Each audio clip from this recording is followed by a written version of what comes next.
തെരഞ്ഞെടുപ്പുകൾ വരും പോകും. അത് നമ്മുടെ രാജ്യത്തിന് വളരെ അടിസ്ഥാനപരമായി, പ്രത്യേകിച്ച് തദ്ദേശ സ്വയംഭരണ തെരഞ്ഞെടുപ്പ് എന്ന് പറയുന്നത് നമ്മളുമായി നേർക്കുനേരെ ബന്ധപ്പെടുന്ന വിഷയമാണ്.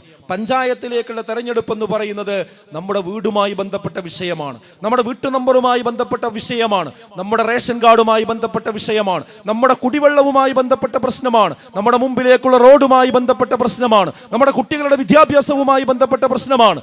അതുകൊണ്ട് തന്നെ അതിൻ്റെ സ്ഥാനാർത്ഥികളെ തെരഞ്ഞെടുക്കുക, അതിൽ സമ്മതിദാനാവകാശം വിനിയോഗിക്കുക എന്നത് നമുക്കെല്ലാവർക്കും അനിവാര്യമായിട്ടുള്ളതാണ്. വ്യത്യസ്ത പാർട്ടികൾ ഇവിടെ ഒരുപക്ഷെ മത്സരിക്കുന്നുണ്ടാകാം, അത് മത്സരിക്കുകയും വേണം.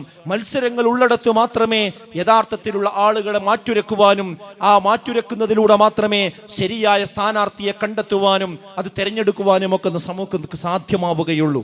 ഞാൻ പറയുന്നത്, നിങ്ങൾ ഈ വാക്കുകൾ കേൾക്കുന്ന നിങ്ങൾ ഏത് രാഷ്ട്രീയ പാർട്ടിക്കാരാണ് എങ്കിലും നമുക്ക് പഞ്ചായത്ത് തെരഞ്ഞെടുപ്പിൽ വാശിയാകാം, നമുക്ക് മത്സരമാകാം. പക്ഷെ അത് നമ്മുടെ കുടുംബ ബന്ധങ്ങളെ മുറിച്ചുകൊണ്ടാവരുത്, നമ്മുടെ അയൽപ്പക്ക ബന്ധങ്ങളെ കഷ്ടിച്ചുകൊണ്ടാകരുത്, നമ്മുടെ മതവിശ്വാസികൾ തമ്മിലുള്ള സൗഹാർദ്ദം നശിപ്പിച്ചുകൊണ്ടാകരുത്.